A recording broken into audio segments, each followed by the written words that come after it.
दोस्तों नमस्कार, मेरा नाम है मनीष कुमार सिंह और आप देख रहे हैं 4 PM महाराष्ट्र और आपका बहुत बहुत स्वागत करता हूं। दोस्तों, पहलगाम में हुए आतंकी हमले के बाद से लगातार भारत पाकिस्तान के बीच टेंशन बढ़ती चली जा रही है। एक के बाद एक अपडेट्स आ रही हैं। वहीं महाराष्ट्र में भी लगातार केंद्र सरकार पर अपोजिशन हमले कर रहा है। आज उद्धव ठाकरे की शिवसेना के नेता संजय राउत ने सोशल मीडिया पर एक पोस्ट किया और लिखा कि देश को आज इंदिरा गांधी की बहुत याद आ रही है। इसे एक तंज के तौर पर भी देखा जा रहा है कि संजय राउत का ये तंज पीएम मोदी पर है, क्योंकि जो कुछ भी घटना घटी है उसके बाद इंदिरा गांधी की पोस्ट करके, पूर्व प्रधानमंत्री इंदिरा गांधी की फोटो को पोस्ट करके जिस तरीके से संजय राउत ने कैप्शन लिखा है, उसको लेकर के अब हेडलाइंस बननी शुरू हो गई है। आपको बता दें कि संजय राउत पहलगाम में जब हमला हुआ मासूम लोगों पर, उसके बाद से संजय राउत लगातार प्रेस कॉन्फ्रेंस कर रहे हैं और केंद्र में बैठी बीजेपी की सरकार को लगातार घेरे में ले रहे हैं। और अमित शाह जो कि देश के गृह मंत्री, उनका इस्तीफा भी वो पहले भी मांग चुके हैं। अब उनका सोशल मीडिया पर एक पोस्ट है जो चर्चा का विषय बना हुआ है।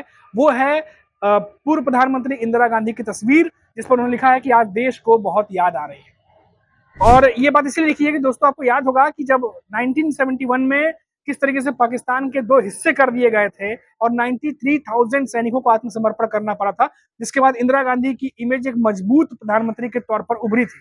और उसी को याद करके ये जो पोस्ट है वो संजय राउत द्वारा किया गया है।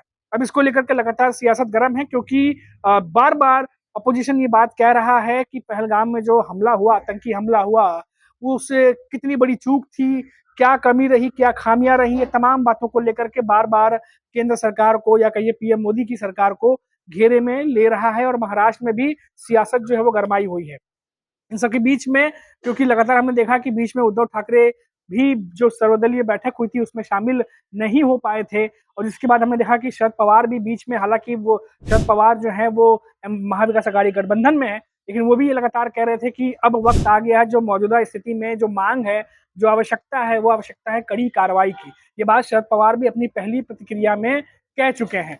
और इसके बाद जिस तरीके से उद्धव ठाकरे की शिवसेना लगातार बीजेपी पे हमलावर है और लगातार ये बात कह रही है, वहीं दूसरी तरफ देखिए आप कि जो महायुति के जो नेता है, चाहे वो देवेंद्र फडणवीस हो, चाहे उनके जो सहयोगी दल हो, एकनाथ शिंदे की शिवसेना हो, लगातार ये दिखाने की कोशिश और बताने की कोशिश हो रही है तस्वीरों के माध्यम से कि किस तरीके से वो जो महाराष्ट्र के लोग वहां गए थे उनके साथ वो बराबर कंधे से कंधा मिलाकर खड़े हैं। क्योंकि आप देखिए कि एकनाथ शिंदे श्रीनगर पहुंच गए थे और उनकी वीडियोज जो हैं वो लोगों को महाराष्ट्र लाते हुए, फ्लाइट पे बढ़ाते हुए तमाम वीडियोज जो है सोशल मीडिया पर जो है शेयर किए गए हैं। जिसके बाद लगातार महायुति और बीजेपी के नेता ये कोशिश कर रहे हैं बताने की कि इस घड़ी में भी, दुख घड़ी में भी हम जो है देशवासियों के साथ में है और जो कुछ भी हो रही है चीजें, उसमें हम बड़े फैसले और कड़े फैसले ले रहे हैं। लेकिन दूसरी तरफ जो अपोजिशन है वो भी लगातार जो है वो सरकार से सवाल कर रहा है, क्योंकि जो पहलगाम में जो हमला हुआ, क्योंकि वो बॉर्डर से बहुत अंदर पड़ता है और वहां पर इस तरह का हमला होना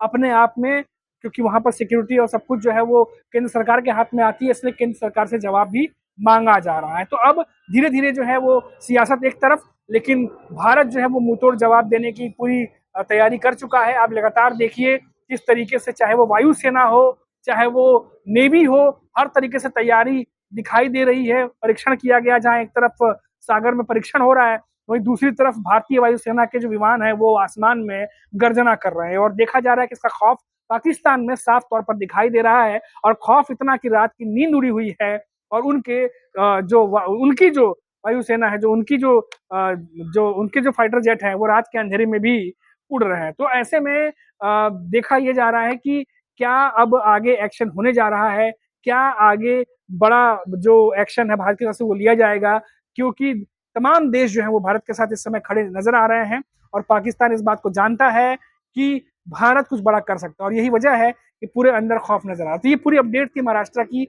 जो लगातार हम आपको लेके दिखाते रहते हैं। अभी तक इतना ही, आप देखते रहिए 4 PM महाराष्ट्र। नमस्कार।